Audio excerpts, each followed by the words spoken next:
All right, I can't wait to talk about trust. Trust Oh, my. is the lifeblood of any organization, right? Mm-hmm. And I'm going to go back to the story you shared earlier, which I know is in the book as well. You had to, in the moment, you talked about the 3 things you have to do, right? Aviate, navigate, communicate. I love that. I'm going to turn that into some type of business principle. I promise you. I'm going to steal that. I will give you credit. But that's Plagiarize your way. That's rich. No, I'll give you credit, but it's rich. So in the moment, this is back. I want to get the audience back there. You're now lost in thrusters. You have just got to get it to the space station. You are locked in on aviating. Right. In that moment, you trust your partner to navigate. Absolutely. How do you build trust? What does NASA do? What do you all as astronauts do to build trust when it is life-threatening? It is huge pressure. It's over the course of time. Right. And the training, it's not just trust. It was definitely trust in Sunny and her role, but it's also trust in the ground. And that's one of the things I told the ground when we did successfully dock and finally had the opportunity to share with some of the individuals in Mission Control. I told them that I expected to get to space station because I had trust in their capabilities, because they're going deep in their areas of expertise. The GNC person knows it better than, knows every detail of guidance, navigation, and control. The propulsion officer, the prop guy, he knows it better than anyone. He goes deep in their areas. And that whole team down there is going deep in there. Those individuals coming together as a team, I expected to get to space station. It was challenging, but I expected them to come up with a plan that would get us successfully docked the whole way, because I had complete trust in them. And if they weren't able to come up with a plan to get us successfully docked, then it couldn't have happened. Right. But that comes with trust. Yeah, and over time. Yeah, and over time. But how do we begin to develop it? Because what I want is our audience, this business audience, people that want to win, how do they begin the process of being trustworthy, and then how do they actually? So we'll start there. This is a 2-parter. Yeah. How do we become trustworthy? How did those technicians? How did Sunny become trustworthy to you? Again, over the course of time. Morally and ethically, not compromising.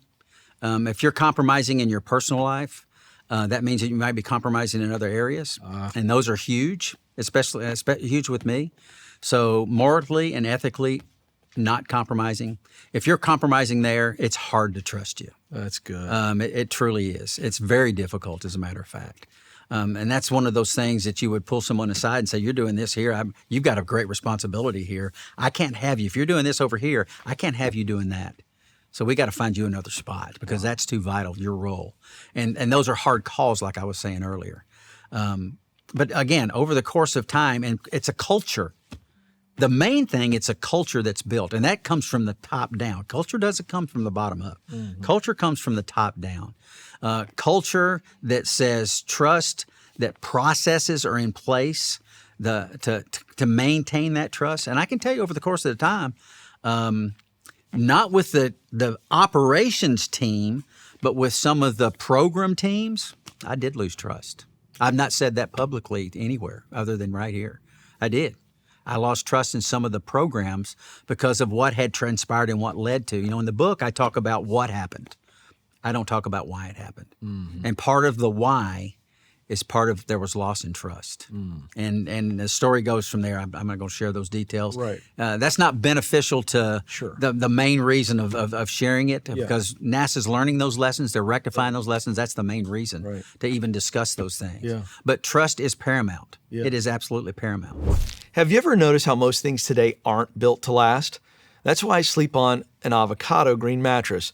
Their mattresses are assembled in the USA with certified organic materials, and they're built to last for less waste and better sleep night after night. Because the most sustainable product is the one you keep. You can save up to 20% at avocadogreenmattress.com/Ken and get an extra $50 off adult mattresses with the code FRONTROWSEAT. Avocado. Dream of better.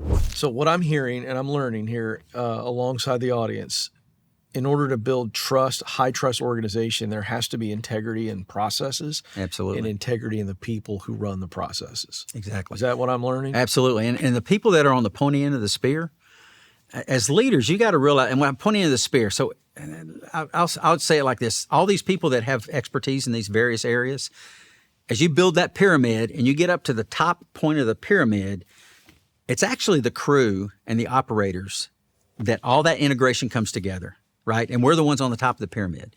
And if I'm seeing all these integrations where these different organizations are deep in their various areas, and I'm seeing the culmination of the integration of it all, and I say, hey, this is a problem. It's not that somebody didn't do their job, hopefully, but as you integrate things together, you learn things. And if I say, hey, this is a problem, the operations people, you need to listen to them because they're seeing the integration of everything, which they're the ones that do see it. And that doesn't always take place in a lot of different operational fields. That's why I say I trust the guy that's in the trenches. I want to hear from that guy that's in the trenches because he's seeing the culmination of things coming together. Whether it's a guy that's in a company that's, building a building and the processes that are in place and it's not working, whatever, he's in the trenches. I'm going to listen to that guy and I'm going to verify it with others on his team. Because you're not going to have the success that you're looking for if it doesn't go right where those guys on that, again, the pointy end of the spear, the operators are doing the job that needs to be done. That's all. I mean, we can say we can make plans and we can do whatever, but they're the ones that are enacting it, right? And we got to listen to them when they say there's issues. Yeah.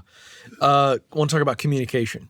Mm-hmm. I'm imagining what the communication must have been like in that moment where you're trying to get it to the space station. I feel like we could learn a lot from maybe astronauts and NASA on how to communicate. Less is more. Is that true? You said it. That's exactly what I was thinking. Okay. In that moment, I didn't say a word to the ground.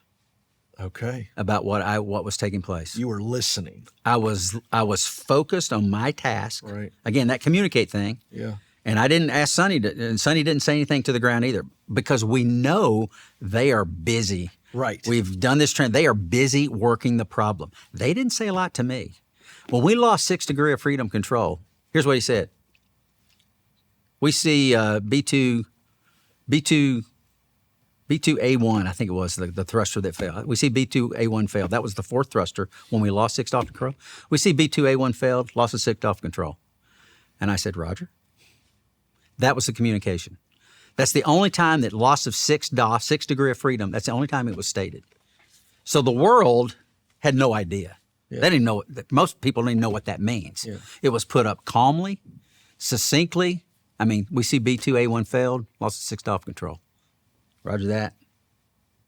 What was and we went forward. What happens? I know. Well, I'm on the controls. I'm already on the controls at this point. I know. I know we've lost it. Right. So let me give you an example. Is he just saying in that moment, "Hey, we see we got"? He's letting us know, and based just on that comment. Just on that short comment, because again, the training that we put into this, I know they're working it. I know they're working it way hard, right? Right. And they're trying to get a way to get these thrusters back. I already know that. Right. He doesn't have to tell me that. I don't need to say, "Hey, are you guys really working this hard?" I don't need to say that. You're not doing I know. Talk to me, Goose. Exactly. None of that. And I didn't need to tell them how difficult it was to fly the spacecraft. Right. They didn't need to know that. Even if they didn't know it, they didn't need to know that. So communication, you said minimal. Yeah, minimal. As a matter of fact, calm brevity is something we practice in flying tactically as well. Because you don't want people screaming over the radio all the time constantly. And that's one of our main debrief items. We come back and say, you're way too chatty on the radio. Yeah, you just need to tell me one's in. I know where you're at. I know what's going on. One's off. That's all you need. All this one's in, I got the target in sight, okay, I'm designated. We don't need any of that. Calm brevity in certain situations is very beneficial to the team. Yeah. And knowing what to say and when to say it is vital, is absolutely key. Yeah. Boy, that's so great. I mean, this is the kind of stuff when it's life and death, and then to translate this into a business. Yeah. I'm even thinking small business, the ability. Indeed. Because all of that's a distraction. It all is. the extra comms is a distraction. It is a distraction. Wow. It is.